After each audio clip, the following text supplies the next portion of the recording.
sa atong pagkaroon kung may undang sa katao na iyong manaw ang Republika 12032 nga nagbuhat sa kaugalihon ng 40 days na ilaga. Thank you so much to our member of the House of Representatives and Pakinggan nyo ho ang isisigaw ng mga tao dito. Lahat ng may confidential funds, dapat imbestigahan at panagutin nyo lahat. Umpisahan nyo sa Office of the President na may pinakamalaking confidential fund. Ano sinasabi natin mga kababayan? Para doon sa mga congressman na pumirma sa impeachment nitong si Vice President Sara Duterte, ba't tayuan nyo ho yan? Hindi yung pagka sinisigaw ng mga nakikinig sa inyo, yung apelidong Duterte, bigla ho kayong mag-walk out. Huwag kong ganon. No, ginawa nyo yan, tayuan nyo yan. Itong si Elisian Fernando, paminsan-minsan, tumatama ho talaga itong bata na to. Tama naman ho talaga yung sinabi niya. Kung imbestigahan natin niya ang itong si Vice President Sara Duterte dahil sa confidential fund, dapat imbestigahan natin lahat ng ahensya at personalidad na tumatanggap ng confidential fund. Hindi lang ang tanggapan ng Office of the Vice President, maging ang presidente, mga mayor, at lahat ng ahensya ng pamahalaan na tumatanggap ng confidential fund. Pero bago yan mga kababayan, isang like at isang subscribe. Masaya na ho tayo dyan sa mga gustong sumali sa ating community. Alam nyo na ho ang gagawin, yung join button, nandyan lang ho sa baba. At dito rin ho sa video na to, ito si Idol, si Sir Bahanat ba? Nandiyan ho siya. Nasa Japan ho siya at talagang napakarami hong nakiisa para dito sa pagtitipon, para dito sa pagpapakita ng suporta dito kay Vice President Sara Duterte. Mamaya na ho yan mga kababayan. Umpisahan ho natin ang ating talakayan dito kay Elisian Fernando. Ito na, pasadaan na ho ba natin to o yung ito kay Eli na ho tayo. Kay Eli na. Nandito na rin lang naman siya, di banatan mo na yan. O ayan na mga boss. Inimpeach na ng House of Representatives ngayong araw si VP Sara Duterte. O bakit si Sara lang ang inimpeach? Kung ang habol nyo ay panagutin lahat ng kurakot, lahat ng may confidential funds, dapat imbestigahan at panagutin nyo lahat. Umpisahan nyo sa Office of the President na may pinakamalaking confidential fund. Paminsan-minsan tumatama itong natin itong si Elisian Fernando Paminsan-minsan nakukuha naman niya Isunod nyo yung Kongreso, yung Senado, at lahat ng mga ahensya ng gobyerno na gumagamit ng confidential funds. Para makakita tayo, baka meron pang adobo, tinola na pangalan dyan. Hindi lang ho Piatos, hindi lang ho Kokoy Villamin. Marami ho tayo madidiscover dyan pagka inimbento natin dyan. Pagka ang confidential fund itong si Marcos Jr. ang ating binulatlat, panigurado ang makikita ho natin puro Goldilocks. Yun lang ho, yung code name Goldilocks. Ika nga. Gahan nyo rin yung pananarantado. Iba ho yun. May pinipig, may ube. Ganun ho yung mga code name dyan sa confidential fund nitong si Marcos Jr. Kung sakaling iimbestigahan. Kasi kay BP may Piatos, Kokoy Villamin. Pero hindi naman ho talaga Piatos yun Kumbaga, ginawang Piatos para maging sensational. Para talaga mapag-usapan sa social media. Grabe naman itong si Jinggoy. Mamaya na lang ho natin pasadahan ito kay Senator Jinggoy Estrada. Pambihira. Siya kumakaway, sinisigaw Duterte. Sa 2025 national budget, yung pag-zero sa budget ng PhilHealth, yung paglalagay ng bilyong-bilyong pondo sa AKAP, yung daang bilyong piso na nilagay sa DPWH infrastructure projects, lalo na yung mga flood control projects na yan. Lahat yan ay dapat imbestigahan at panagutin kung seryoso talaga kayo dyan sa usapin ng pagsugpo sa korupsyon. Huwag kayong mamili, pati sarili nyo, imbestigahan nyo. Matanong ko nga kayo mga congressman kayo at saka mga politiko, bakit ba apurang-apura kayo sa impeachment? Hindi naman yan ang issue ng mga manggagawa at ordinaryong Pilipino. Sa National Concern Survey, ang issue ng mga manggagawa at ordinaryong Pilipino ay yung patuloy na pagtaas ng presyo ng bilihin, mababang sweldo, kasiguruhan sa trabaho, matiyak na merong pagkain sa mesa, at pagtitiyak na merong maaasahang healthcare services. Yan ang issue ng mga manggagawa at ordinaryong Pilipino. Hindi ang impeachment at pag-aawayan yung mga politiko. Habang nagtuturuan kayo kung sino sa inyo yung mas corrupt, yung mga manggagawa at ordinaryong Pilipino ay patuloy na naghihirap, patuloy na nagugutom, walang tirahan, walang... Lansanin mo sila, Brad. Lansanin mo. Medyo napapagod na kasi bunga nga ako dito. Yan din ang banat ko sa kanila. Pero ikaw muna bumanat, Eli. Banatan mo sila. access sa healthcare services. Putang ina nyo kayong tatlong Kalmado lang. Binibigla mo naman ako. Alam mo namang ano tayo dito, kalmado tayo dito sa PH. Huwag naman kami gulatin ng ganon. Dapat bumubusina ka pagka sasabihin mo na yung P-word, daang congressman kayo. Taong bayan, mga manggagawa ang nagpapalamon at gumagastos dyan sa pag-aawayan ninyo. Kaya kung impeachment lang din ang pag-uusapan, puta, i-impeach natin lahat. Lahat kayo, pare-parehas na mga kurako. tama ho yung mga punto de vista na yan, itong si Eli San Fernando. No? Kung iimbestigahan natin, itong si Vice President Sara Duterte o magkakaroon ng impeachment trial dahil dyan sa confidential fund na yan, dapat ho, lahat ng ahensya ng pamahalaan, lahat ng government official na tumatanggap ng confidential fund, salansanin ho natin.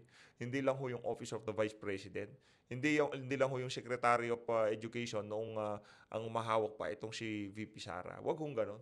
Talagang nakikita ho na pamumulitika lamang yan. Kaya kumpiyansa ho tayo na malulusutan ho ni VP Sara itong pagsubok na to. Dahil hindi naman ho siya mag-i-smile ng ganun kaganda doon sa huling press ko niya kung wala hong kargang mga bala ang kanyang mga abogado, no, mga ebidensyang ilalatag doon sa ano na 'yon. Number one na ebidensya yung video di ba? Meron hong video na kung saan sinasabi niya pag may nangyari sa akin doon sa pagbabantang sinasabi nila kay Marcos Jr., kay Tambaluslos at dito kay Alisa Araneta Marcos. Yung kaugnay doon sa doon sa paratang na yon kay VP Sara. Doon pa lang ho sa video tapos na hong argumento nila. Wala hong ginawang pagbabanta si VP Sara. Sinabi niya pag may nangyari sa akin, nag-utos na ako. Ngayon kung paano iti-take yun, pagka tinake yun ng mga walang utak, ang magiging sagot ho nila kagaya ng mga young guns, no? Kagaya nitong si Tamba, kagaya ng mga mainstream media. Ganun ho ang magiging interpretasyon nila doon sa sinabi ni VP Sara. Pero majority ho sa mga abogado na nakarinig doon sa sinabi ni VP Sara, sinasabi, wala siyang linabag. Walang mali doon sa sinasabi niya. Diba? Paano nyo kukulong? Sinabi niya conditional Pagka may nangyari sa akin, wala naman nangyari sa kanya. Wala pa namang nangyayari sa kanya. Kaya pagka meron nangyari kay VP Sara, naku, kung ngayon hindi sila natutulog, malamang sa malamang, wala na ho talagang tulugan itong mga bangag na to. Eto mga kababayan, rekta ho tayo dito kay Sir Banat Bay. No? Ito si Idol. Nasa Japan ho siya. Panuurin ho natin itong nangyaring rally sa Japan. Panuurin ho natin ito. Okay? Ito na nga nandito po tayo ngayon sa mga kababayan nating OFW, mabuhay po kayo. Alam mo, sa totoo lang nakakatuwa po yung ginagawa ninyo. Dahil kung hindi na po tayo masaya sa nangyayari sa ating bayan, dapat po lumaban na ho tayo. Ipahayag na ho natin ang mga saloobin natin. Huwag na ho tayo manahimik. Hindi ho kaya ng mga vlogger lang yan.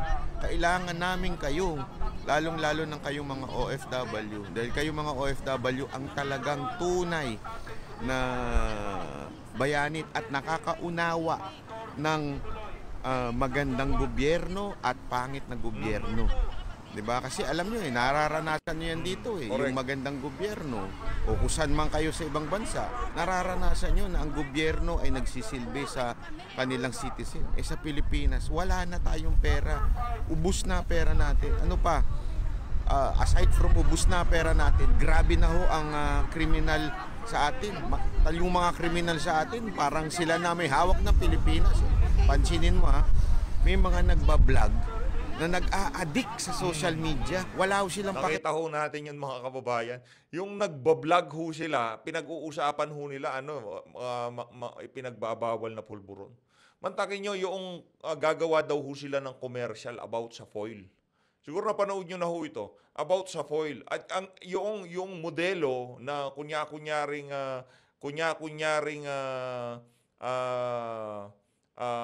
commercial ng foil, sinasabi niya ayoko yan, ang pangit, ang bilis masira, meron akong brand, Ganun ho sila mga kababayan. Ganun ho ka, kumbaga yung tipo, kasi nung panahon ni Tatay Digong, kanta lang ho ni Shanty Dog, kanta lang ho, na kaugnayan sa sa ipinagbabawal na pulburon. Talagang tinatrabaho ho ng PIDEA. Pinapa-take down, pinapagpaliwanag, pero ito ho, vlog na talaga pinag-uusapan natin. Pero wala ho tayong naririnig sa PIDEA, sa PNP, sa mga otoridad na questionin itong mga vlogger na to na nagsasalita ng ganyan sa social media. Ang labo lang ho, nung kay Tatay Digong talagang lahat to pagka pinag-uusapan dito, pinagbabawal na pulburon, ano ho talagang kumbaga, napakabilis umaksyon ng pamahalaan nung panahon ni Tatay Diggs. Ngayon, pagka pinag-uusapan, ipinagbabawal na pulburon, wala ho. Kumbaga, malaya ho nilang nasasabi, malaya ho nilang nagagawa sa kanilang mga content. Yung mga bagay na nung panahon ni Tatay Digong, pagka ginawa mo, magtago ka na. Alam mo kung bakit? Kasi nga po, parang wala nang kaayusan sa bayan natin. Wala na hong masasabi nating mahigpit na patakaran patungkol ho sa droga. Correct. Sabi nga mismo ng ating ng gobyerno, bloodless. War on drugs. Meron ka ba nakitang gerang bloodless? Saka nakakita ng gerang bloodless. Alam lang na gerang bloodless. Alam mo kung saan? Sa computer games. Yun ang bloodless. Diba? Pero kung talagang gusto mo mapugsa ang criminality sa Pilipinas, wala tayong magagawa. Kailangan natin ng kamay na bakal. Correct. Wala yun nga ho sa mga first world country yung paglaban nila doon sa kriminalidad, sa na lang ho, sa ipinagbabawal na droga. Subukan mo magbitbit ng ipinagbabawal na droga sa Singapore. May kalalagyan ka. Sigurado gurgur ka. Doon pa lang ho mga kababayan, hindi na bloodless kasi gugurguhin mo yung may hawak 'Di ba? Ngayon ho tayo dito, napakatalamak ng ipinagbabawal na droga, walang disiplina ang mga Pilipino. Pagka nahuli ka o nakita ka o kung ano pa mga partisipasyon mo dyan sa illegal na yan, ang iisipin lang ng PNP, nagpapahaba lang ng oras. Kawawa naman sila. Bloodless tayo pagka bumubunot ang mga... Kaya wala na hong nanghuhuli. Kasi pagka nakagurgur ka ng kriminal o bangag sa ipinagbabawal na pulburon, baka questionin ka pa. Diba? Maiyas ka pa dyan. Baka pagalitan ka pa ni Marbil, bakit mo ginurgur? Bloodless nga tayo. Pero sa mga malalaking bansa, yung mga mayayamang bansa, pagka ikaw na-involve ka dyan sa ipinagbabawal na droga na yan, sigurado, wala ho. Mabibitay ho kayo. Hindi ho biro mga kababayan. Doon, hindi ho nila pinag-uusapan yung bloodless na yan. Pagka ikaw na-involve dyan, tigok ka talaga. Sa atin ho mga kababayan, ibinibida pa ng administrasyon na to na bloodless daw. Kasi siguro mga 85 to 95% ng krimen sa ating bansa, sigurado, involved ho yan sa ipinagbabawal na droga. Yun ang ating sigurado dito. Kasi kung ikaw ay nasa matamang katinuan at kung ikaw ay gutom, yung mga bagay na gagawin mo, hindi ho katulad ng ginagawa nitong mga bangag na to. Kung kukuha ka pagkain, pero yung mga hold up ka, kukunin mo yung cellphone, kukunin mo yung relo, kukunin mo yung kung ano-anong halas, hindi ho. Yung mga gutom, kinukuha ho yan pagkain, hindi ho nangunguha ng pera yan, hindi nangunguha ng kung ano-ano yan. Pagka ikaw, nanguha ka ng relo, sing-sing, gadget, iba na ho yan. Meron ka ng pinaglalaanan na mas malaki. Hindi yung gutom ang gusto mong maibsan. Kumbaga gusto mong kargahan ng sarili mo ng mga pulburon. Ganun ho yun. Kahit yung, di ba, yung mga bata pagka nagugutom yan, kumukuha sila ng pagkain kasi gutom eh. Di ba, yun si Tatay Digong nga sabi niya, kung bata kumuha ng pagkain sa convenience store, huwag niyong hulihin, kawawa naman. Bata lang yan eh. Di ba, yun gutom ho kasi. Kumbaga naiintindihan natin kahit tayo. Kung yung krimen kumuha ng pagkain at kinain niya, naaawa pa ho tayo. Baka hindi ka nga magalit eh. Kasi pagkain lang naman yun eh. Pero pagka yan, tinutukan ka na at pinagbantaan ka na para ilabas ang iyong pera o kung ano mga valuable na hawak-hawak mo, yun problema ko yun. Dapat ho yun, sigurado. Dapat, kaso kung bangag yun, anong gagawin ni Marbil? Nagpapahaba lang ng oras. Ito mga kababayan, punta na ho tayo dito kay Congressman Ecleo, ha? Ito, kung kayo pumirma, panindigan nyo yan. Ganun lang naman ho yan. Wala, okay lang naman ho sa amin. Na-impeach na si BP dyan sa House of Representatives. Pero pagka nagsasalita kayo sa publiko at sinisigaw yung apelidong Duterte, wag ho naman ho kayo magdamdam. Wag nyo naman hong ibagsak ang mic. Huwag nyo kami bagsakan ng mic. Ang babastos nyo Nung pumipirma-pirma kayo, meron kayong mga proyekto, meron kayong mga pondo kay Tamba, ang saya-saya nyo. Ngayong sinisingil na kayo ng inyong mga constituent dahil dyan sa mga kabalbalan nyo na yan, nagdadabog kayo. Huwag ganon. Ito, panoorin nyo ang pagdadabog nitong si Congressman Ecleo. Salamat. Sugal sa pagpilit ninyo pinag-isip kongresista niya itong 2019. Klaro na ang priority sa una, ughan ko sa pagkakaroon, kaya ang pagbuhat ng maay. Mawag ang kanasig is to do what a congressman should do. To make laws, especially local laws. We deliver basic services and provide a budget that will benefit Dinagat Islands and my fellow Dinagatians. Sa ulinan ng termino, nakapagalaw o pundo kita o ayuda o benepisyo alam sa pagtabang sa atong mga katawhan ni atong niyaging pandemya.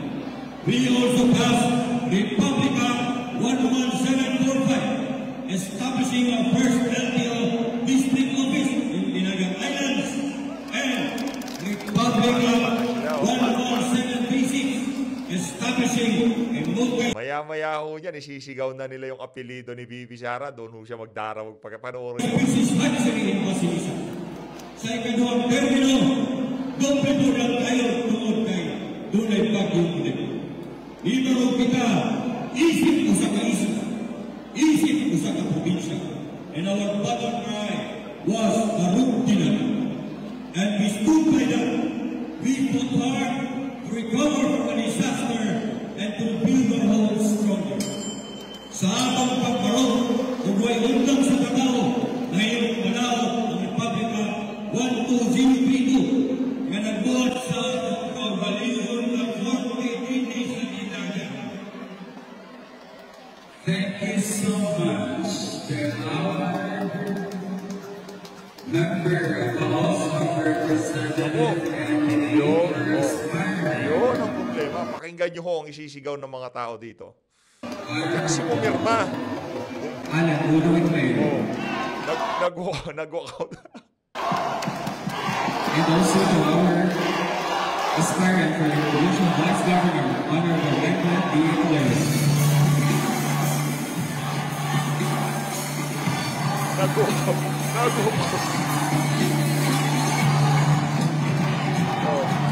Ayun pinuluto yung yung mic na hawak niya. Ang problema niyo yan.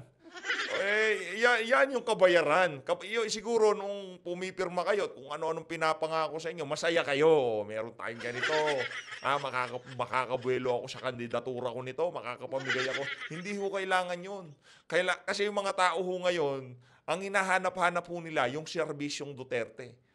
Yung political will nitong si dating Pangulong Rodrigo Duterte. Kaya yung mga tulong-tulong nyo, yung mga ayudang ibibigay sa inyo ni Tamba, yung i-allocate sa inyong mga distrito, naku, hindi ho yan, wala akong pakialam yan, kukunin lang ng inyong mga constituent yan.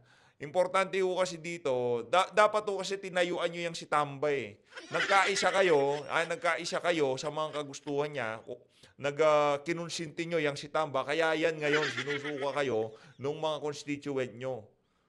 O pumirma-pirma kayo, pagka nagalit sa inyong mga tao sa lugar nyo, nagagalit kayo, nag-walkout. Ito, ano lang to, kumbaga umpisa pa lang ho ito. Makakakita pa ho tayo ng mga kaalintulad na senaryo nito pagka sa mga susunod na panahon, sa mga susunod na araw. Kasi talagang pukpukan na ho ang kampanya niyan Dito ho makikita natin yung mga congressman na pumirma, lalo na yung mga re-electionist, makikita ho nila, hinahanap nila, panigurado.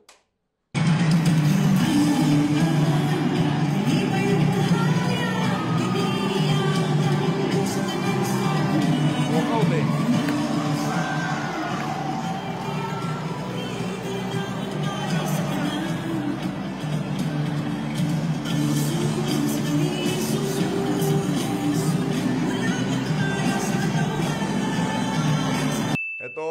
kababayan, base dito sa balita ng News 5, impeachment trial ni Vice President Duterte pwedeng simulan ng Senado kahit naka-break. Ito talagang lolo na to, nag-uulyanin na ata tong si Antonio Carpio. Kamakailan lang sinabi mo, walang bisa yung impeachment. Ngayon may bisa na. At ang matindi dito, pwede nang umpisahan. Pakinggan natin itong mga kababayan. Pambira talaga itong si Antonio Carpio. Game. Sa sesyon ng Senado sa Pangulo para masimulan na ang impeachment trial kay Vice President Sara Duterte. May mungkahi naman ang isang dating Supreme Court Justice kung paano yan gagawin. Nasa frontline ng balitang yan si Carrie Cator. Kahit naka-break, pwedeng magsagawa ang mga senador ng special session para agad masimula ng impeachment trial ni Vice President Sara Duterte. Ayon yan kay dating Associate Justice Antonio Carpio. Posible raw ito kung hihilingin mismo ng Senado kay Pangulong Bongbong Marcos at mabibigyan sila ng higit 20 araw. Dagdag ni Carpio, pwedeng idaan yan sa pag-amyenda sa General Appropriations Act ng 2025. Madali naman lang i-amend yung GAA. Siguro isang session day lang yon. So may extra sila ng mga 20-24 days. Opo. Or kahit na 20 days, kaya na yun eh. So they can now convene as a impeachment court. Matatanda ang sinabi ni Pangulong Marcos na wala siyang papel sa impeachment ni VP Sara, pero bukas daw siya sakaling kailangang magpatawag ng special session. Matuloy man inamin ni Carpio na hindi pa rin sapat ang nasa 20 araw dahil kailangan daw ng 10 araw para mapasagot ang respondent. Ang pwede naman daw gawin dyan ng Senado, kumuha ng judicial affidavits sa mga testigo. Judicial affidavit na lang nila, lahat na witnesses.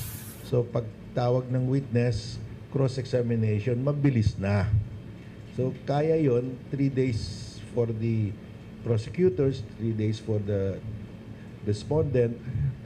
Tingin ko pwede pag talagang if there is a will. Sa usapin naman ng pagpapa-inhibit sa mga kaalyado ng bise sa impeachment trial, iginiit ni Carpio na voluntary lang ang inhibition at hindi pwedeng iobliga ng Senado.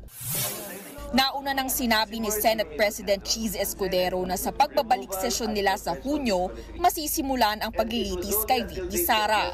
Kung talagang hindi raw itutulak ng Senado na magkaroon ng special session, ayon kay Carpio, pwedeng sampahan na lang muna ng kasong plunder si VP Sara, partikular sa kanyang paggasta ng 125 million pesos na confidential funds. Oras na makasuhan ang bise, pwede rin siyang madisqualify sa pwesto.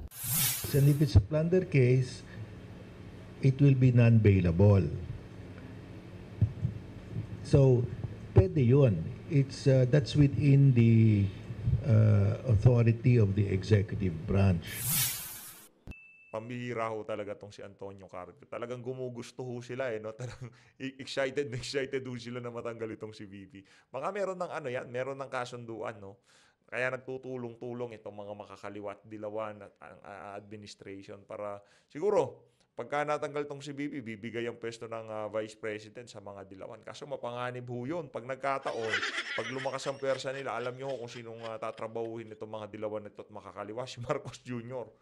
Kaya kailangan maging maingat itong si Marcos Jr. sa mga deal na pinapasok niya dyan sa pagpapatanggal na yan dito kay VP Sara. Siyempre, alangan namang magpapakahirap yung mga yan, di ba? Alangan namang makikipagpukpukan yung mga yan para matanggal tong si VP Sara kung wala ho silang makukuha. Meron ho silang diyan, kumbaga meron ng kasunduan sa Malacanang. Kung di man manggaling sa alyado nitong si Marcos Jr. ang papalit kay VP Sara, malamang sa malamang galing ho yan sa mga dilawan, yung dilawan X makakaliwa. Ayan ho kasi yung kumbaga collaboration nitong mga walang yang to eh. Yang sila Franz Castro, kasama ho niyan, sila Risa Hontiveros, si Leila de Lima, sila ho talaga yung tipong gumugusto na ma-impeach itong si VP Sara. Diba? Unang-una pa mga doon sa pinakaunang impeachment, itong si Leila de Lima. Ngayon, doon sa pangalawang impeachment, yun namang Makabayan Black. Tapos yung pang-apat naman, yung pangatlo, yung kay doon sa pare. No, yung kalimutan natin yung pangalan ng pare. Yung kaapat na impeachment galing naman ho yun doon sa mga tao na dyan sa House of Representatives. Pagka nagkataon, ipinalit kay VP Sara, isang dilawan, kailangan ng mag-ingat ng Marcos administration. Kasi sigurado, kung ano yung mga isinisigaw nating issue na valid naman dito sa administrasyon na to, yun ho ang gagamiting pag-iingay na itong mga dilawan na to. Kasi valid naman eh. Kumbaga, ini-snub lang ng mga mainstream media kasi nanggagaling sa mga Duterte supporter. Akala nila paninira lang yung mga ginagawa natin. Hindi ho, lahat ng sinasabi natin dito, yung mga vlogger, ano ho yan, yan ho talaga ang mga nangyayari sa ating bansa. Walang no filter ho, ika nga. Wala ho tayong sinisino sa mga issue dito. Yung kay VP Sara, malinaw ho na talagang panggigipit lang ho yan. No? Talagang gusto siyang matanggal para mapwesto yung mga kaalyado nila para mas maging madali. Kaso ang problema pagka nawala si VP Sara, akala nyo ba yung mga vlogger mawawala na? Di ba? Pagka ba nawala na si VP Sara, tapos na ang yung posibleng maging bangungot nyo. Nandiyan pa itong si Mayor Basti Duterte. Tayo, pagka tatakbo ng pagka-presidente yan, suportahan ho natin yung si Mayor Basti. Di ba? O nandiyan pa ho si Manong Pulong. Nandiyan pa ho si sino ba? Si Pastor Kibuloy. Hindi ho natin alam, di ba, yung mga possibilities, hindi ho natin alam kung ano yung mga mangyayari sa mga susunod na panahon. For now, senator muna, syempre. At saka itong si Senator Jimmy Bondoc. Focus muna ho tayo sa kandidatura ng mga mga sinusuportahan natin. Papanalunin ho muna natin. Kasi napakahirap po nitong eleksyon na to, sa totoo lang. Kasi hindi kagaya nung 2019, parang ang dali ng eleksyon nun eh. Tipo,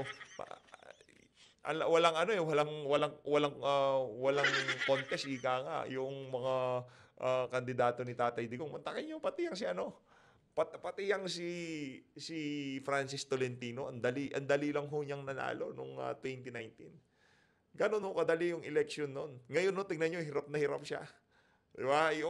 Kasi yung mga yung mga kandidato ng mga dilawan noon, sila Alejano, yung 8 Diretso, sila Shell Jokno, sila yung mga kandidato noon. Diba? Ang dali lang.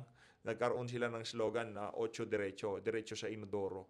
Ngayon yung mga kandidato, same set of candidates noong 2019, na diniretso sa Inodoro, di man sila makapalag noong 2019. Pero ngayon napapasama sila sa top 12.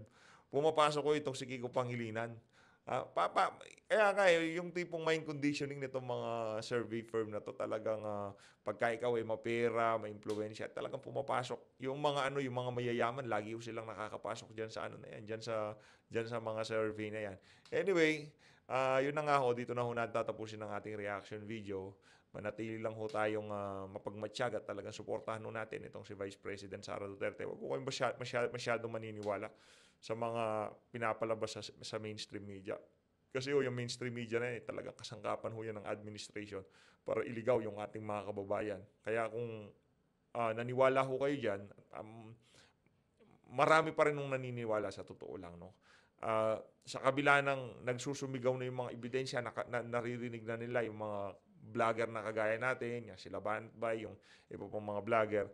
Sa kabila ng pakikinig nila dito sa mga vlogger na to, pinipili pa rin ho nila yung side nitong administrasyon nitong si Marcos Jr. Yung iba naman, yung tipong alam nila na mali yung ginagawa ng administrasyon, pero pinipilit ho nilang sabihin na mali ang si Marcos, hindi ayaw din namin itong mga Duterte. So, sinong pipiliin nyo? Mga dilawan. Meron din ho kayong problema dyan. Yung iba nating mga kababayan, hindi naman ho ganun kababad sa politika. Kung makapagsalita sila, akala mo talagang naiintindihan nila lahat ng naratibong nangyayari sa ating bansa. Pero wala ho tayong magagawa. Yung iba kasi sarado na utak eh. Akala nila kung ano yung mga narinig nila, yung mga napapaniwalaan nila, yun na kagad ang totoo para sa kanila. Kaya kung kayo, meron ho kayong kamag-anak na gano'n, nyo siya, kausapin nyo, doktrinahin nyo siya. No? Para iboto yung ating mga kandidato. Halimbawa, itong si Atty. JB, no? Awareness ho yan. Di ba? Ano lang, let's be realistic, ika nga, no? Hindi naman ho talaga kilala. Pero kaya nga nagtutulong-tulong ho tayo dito, lalo na yung mga kababayan nating OFW. Pakilala ho natin itong mga individual na to sa ating mga mahal sa buhay. Yung mga butante nating mga kamag-anak sa Pilipinas para iboto ho sila. Kasi pagka yan ho nanalo ho yung mga kandidato ng administrasyon, wala.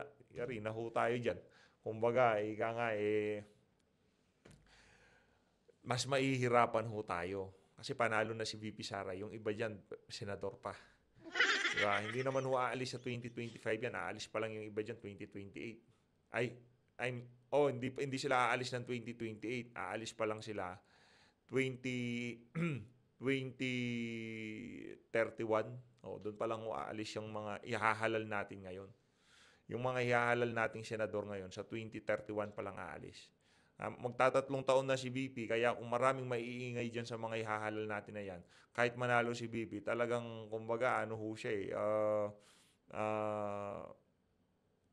marami hong Risa Hontiveros, maraming Leila de Lima at maraming Trillanes parang nung panahon nitong si dating Pangulong Rodrigo Duterte. As always, maraming salamat po sa pagsuporta sa PH Update. Mag-ingat po kayong lahat. Mahalin natin ang Pilipinas. Maraming salamat po mga kababayan.